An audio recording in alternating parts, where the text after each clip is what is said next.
Coffee's on. Great, thanks. I'll need it if I'm gonna finish this by tomorrow.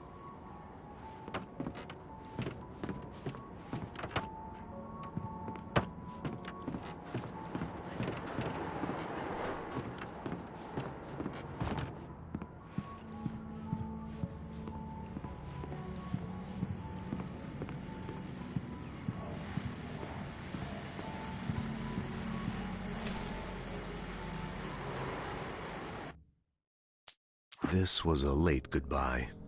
13 years after I'd gotten my revenge, it had finally caught up with me. It had been a long time to bear the pain. My blood painted the snow red. A gruesome slushy dissolved all the scattered painkillers and leisurely dripped down to the sewer, mingling with the bile of the city, becoming one with it. I can see them now. My wife and my baby. Honey, I'm home.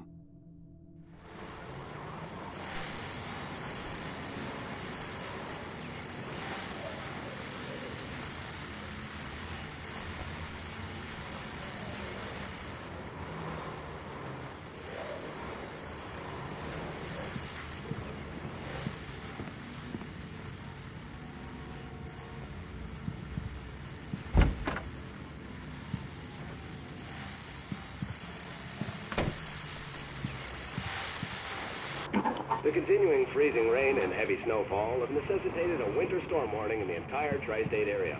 People are advised to stay indoors as many roadways are already closed, and city officials are not expecting snow crews to keep up with the weather. We're now on the third day of the blizzard, and the weather is not expected to clear up anytime soon.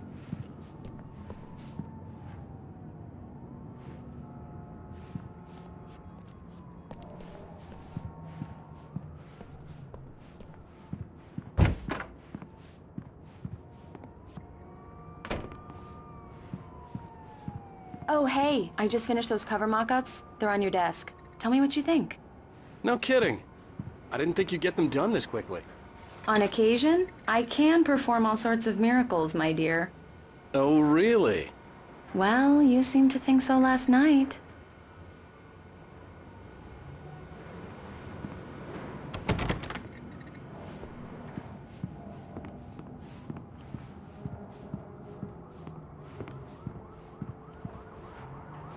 These look really good. Oh, sure, until Barry gets his hands on them. Which, by the way, will happen over my dead body. The last time was the last time. Oh, and speaking of Barry, he called. Alan! Alan, please check the fuse box. I'm right here. I'm on it, honey. Please hurry. I'm right here, baby. I'm fine. Just get the lights back on, now, please. Honey, it's a power outage. I've got the flashlight. Okay. Hi. You okay? I'm sorry. It just really spooked me. Don't worry. We'll just break out the candles. I know it's stupid, but it's just... especially when I'm not prepared for it, you know? It gets to me. I love you. Tell me a story, writer. Okay. I used to have these nightmares when I was a kid. The dark really spooked me, too. When it got really bad, my mom gave me this old light switch. She called it the clicker. The clicker, huh? Yeah. If I ever got scared of the dark, I could just flip the switch and a magic light would scare the monsters away. Oh, sure. Here it is. Alan. Maybe it'll help you, too. Yeah, nice story, writer boy. You made that up right now, didn't you? No. Seriously. I love you, even if you are a liar. Thanks for this.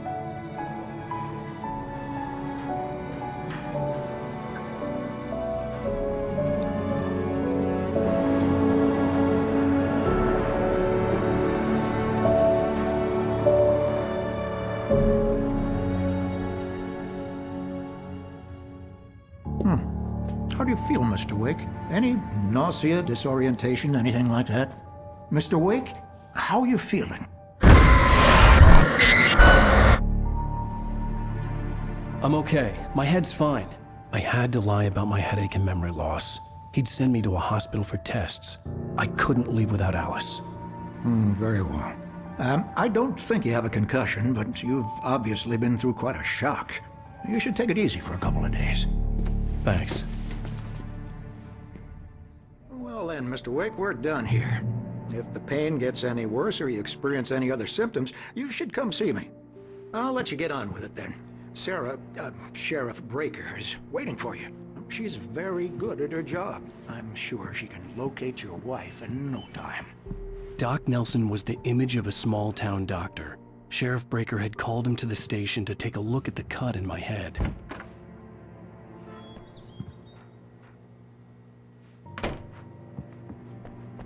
Thank you for testing the lights, Miss Weaver. Everything seems to be fine. I don't have the luxury of being complacent, Deputy Grant. The bulbs will need changing soon. You can't change them in the dark. I'll be sure to take care of it, Miss Weaver. Have a nice day now. Come in, Mr. Wake. Your phone's on the desk. The battery was dead. It's charged now. Have you started looking for my wife yet? My men are already on it. Now, can you tell me what happened? I'm not sure. I can't remember. We were arguing. I walked out of the cabin. The cabin on Cauldron Lake? How did you end up at Stucky's gas station? I wanted to tell her what had happened last night, but I couldn't. She'd lock me up. Excuse me. I need to take this. Hello? Alice, please help me. Alice? Stop talking to the law. You'll do exactly what I say if you ever want to see your wife again. Who is this? Go to the back lot. There's a hole in the fence on the left. Look inside the junker. I left a little something there to convince you we're all on the same page here. After you ditch the cops, you're gonna meet me in Elderwood National Park. There's a spot called Lover's Peak. Midnight. Don't do nothing stupid, pal. We're watching you. Mr. Wake, can I help you with anything? I need to get some air. The sheriff said I could go out back. Of course, Mr. Wake. You can get there through the cell corridor. Just don't mind Walter in there. He's one of our regulars. I thought he'd quit drinking for good. Oh, no such luck. He went on a bender and beat Danny pretty badly. He started shouting like that the moment he woke up. Alice looked through the viewfinder, lining up the shot. Cauldron Lake was breathtaking. Something caught her eye. A figure standing in the shadows behind the cabin, like a thin woman in a black dress. She lowered the camera and looked again. No one there. Just a collection of bushes that looked vaguely human-shaped. She shook her head and laughed. I need it to be bright in here. Yeah, it's Mulligan here. I'm at Stucky's gas station with Thornton.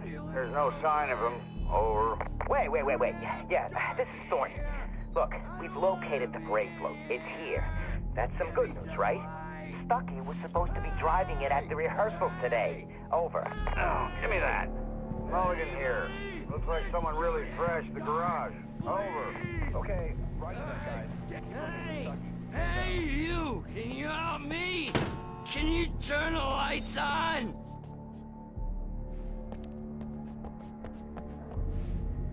Thank you, man, thank you. Hey, you're alright. You're a good guy. Don't let anybody tell you different. You know, I shouldn't even be in here. The cops, they got it all wrong. See, sure, I beat him up, but I wasn't drunk. I mean, I wasn't drunk at the time. I only got drunk afterward. Okay, listen, you gotta listen carefully now. Here's the kicker. That wasn't Danny. No, sir. It only looked like him. You wanna know who it really was? I'll tell you who it really was. It was a goddamn space alien! I know it sounds like something a drunk would say, but believe me, I wasn't drunk then. In spite of its human mask, to describe the dark presence as intelligent would have implied human qualities on something decidedly inhuman. Nonetheless, it found the one spot in the diner that was dark enough. Some light spilled into the corridor, ravaging it. But it took the pain. Horrible as it was, the writer would soon fix that. He would be coming to the one place where it still had power.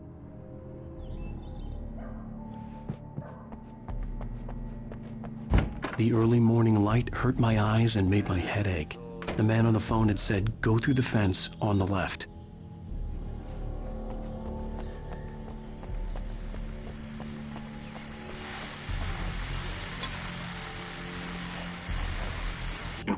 Well, folks, it's been another long night, and it's about time for me to sign off for a while. God knows I need my beauty sleep.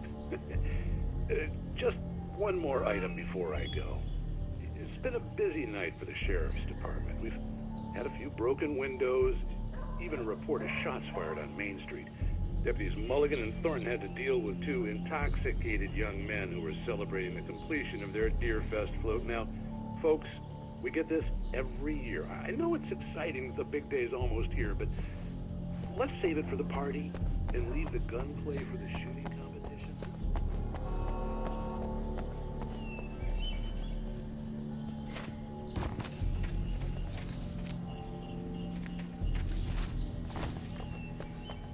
The caller had told me to find a hole in the fence behind the police station. There was something for me in an abandoned car.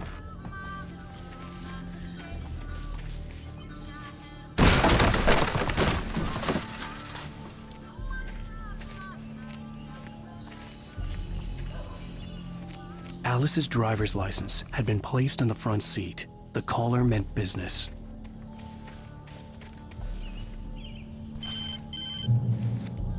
Barry? Ow! Ow! Thank God! Where the hell have you been? I've been trying to reach you for a week, you and Alice.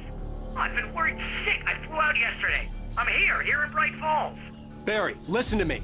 I'm at the sheriff's station. Come and get me. I can't talk now. Ow! What the hell is going on? I had to get the sheriff to let me go. I needed to get to Elderwood National Park to meet Alice's kidnappers.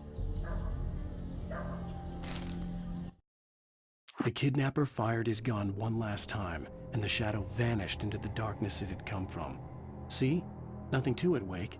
The thought of Alice in his hands was revolting. We stood on the wooden platform of Lover's Peak, the waterfall on the mountain behind us, the lights of the radio mast blinking red in the heights above. I fought with the urge to take a swing, force myself to speak. Let's cut the act now. Where's my wife?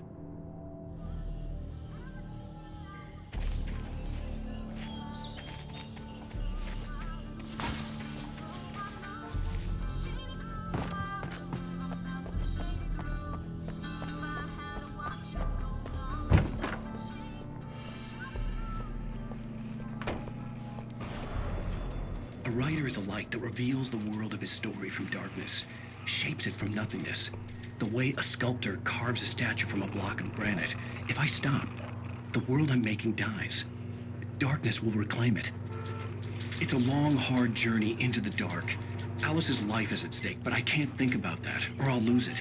The dread lingers at the edge of perception. I'll push on. Anything is possible here. I'll write the story. I'll save her.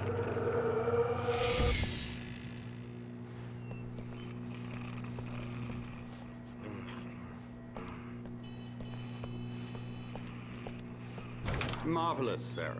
I just wanted to settle all the damage the Anderson brothers might have inadvertently caused on their recent and regrettable little outing. They are not accountable for their actions, of course. I can assure you that my staff has been reprimanded. Tor and Odin never caused any trouble to anyone when they were still living at their farm. Indeed. All we can do is to slow down the progress of their dementia. Are you feeling any better, Mr. Wake? I'd like to leave. Am I free to go? Well, we still need to talk about... Am I under arrest? No, of course not. But I need to know where you'll be staying so I can get in touch with you. I'd avoid the motel. The Majestic is known for its roaches. The cabins at Elderwood are pretty nice, though. That sounds perfect. I'm Dr. Emil Hartman.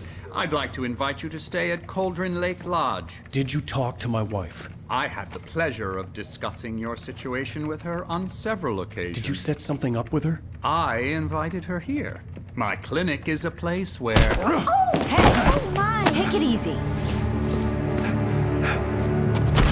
Hey, nobody move! Get your hands off of my client! Who are you? I'm Barry Wheeler, his agent. If you have business with Mr. Wake, you talk to me. You yokels won't know what hit you once I sick my lawyers on your asses. No harm done, Sarah. I'm all right. I don't want to press charges. Mr. Wake, my offer still stands. Get me out of here. What the hell was that about, Al? We don't need a replay of that thing with the paparazzi. I thought they were gonna lock you up. I had to talk to someone. I told Barry everything. He thought I was certifiable, but when he heard about the manuscript, I had him. The fact that I'd written something, even if I couldn't remember it, was enough for him. He smelled money. And he believed that Alice had been kidnapped. Anything beyond that was another story. I had a midnight appointment with the kidnapper in a place called Lover's Peak, somewhere in Elderwood National Park. The plan was to rent a cabin. I don't like it, Al. I don't like any of it. It's not good. In fact, it's the absolute opposite of good. Mr. Wake! Barry, you found him. Hi, Rose. Oh, wow. I was just thinking about you, too. Great. I was just bringing Rusty some coffee. He's on the balcony, looking after Max. Poor thing. I really need to go. Great to see you again, Mr. Wake. Later! Who's Max? What an airhead. Jeez, Mr. Takes a swing at everybody. This is not her fault. She's a very nice girl and, more importantly, a fan. She even has a fan site dedicated to you.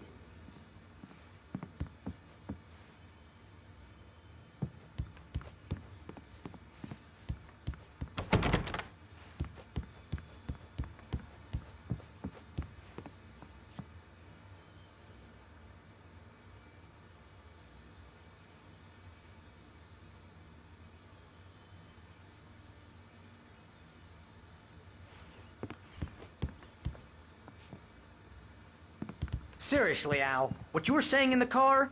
Just listen to yourself. What, you shot a guy and his body just disappeared? When was the last time you slept? What, are you high? Have you been drinking? No! Look, Barry, I'm missing a week, and someone's got Alice, and everything's just... Do you understand what it sounds like when you say stuff like that? Don't get me wrong, it's a good story, could be a bestseller.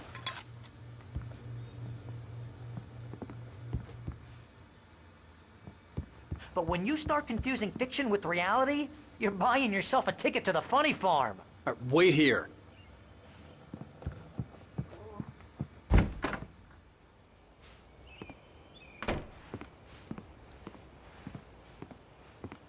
Easy there, boy. I'm almost done. Hey, Rusty, right? You rent cabins. Oh, Mr. Wake. I'd shake your hand, but mine are kind of full here. Actually, I'm sorry about this. Would you mind grabbing the registration form from the desk? It's just across from Bucktooth Charlie. Okay, sure. What happened? Crazy poachers. Max here got his foot caught in a trap. They're illegal to use here. Hell, you're not supposed to hunt within the park at all. But that doesn't stop some lowlifes. Well, at least Max is gonna be okay. He got lucky. Max is still groggy from the shot I gave him, and I'd rather not leave him alone just yet. The form's on the desk across from the mammoth skeleton. Seriously, Al, you can't just go and meet a kidnapper. Those situations always end up in disaster. You gotta talk to the cops. She's my wife, and it's my call. Can we talk about this later? No. This whole thing... Listen, you hit your head. I mean, geez, Al, come on. You gotta understand how crazy all this sounds. If you're trying to pull a joke on me, freak me out, it's working. Ha ha, let's have a laugh on Barry. Well, you had me going there real funny, Al. You can quit it now.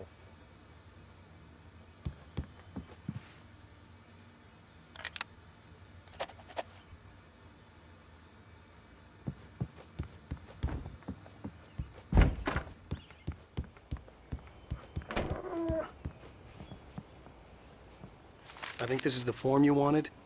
And here are the keys. Okay, you're all set, Mr. Wake. Glad to have you staying here. Thanks. Can you tell me how to get to Lover's Peak? Oh, sure. It's at the end of the nature trail. Just follow the paths, you'll get to it eventually. It's an easy walk. Nice spot, too. If you have any trouble finding it, just keep your eyes on the radio mast. It's right below that.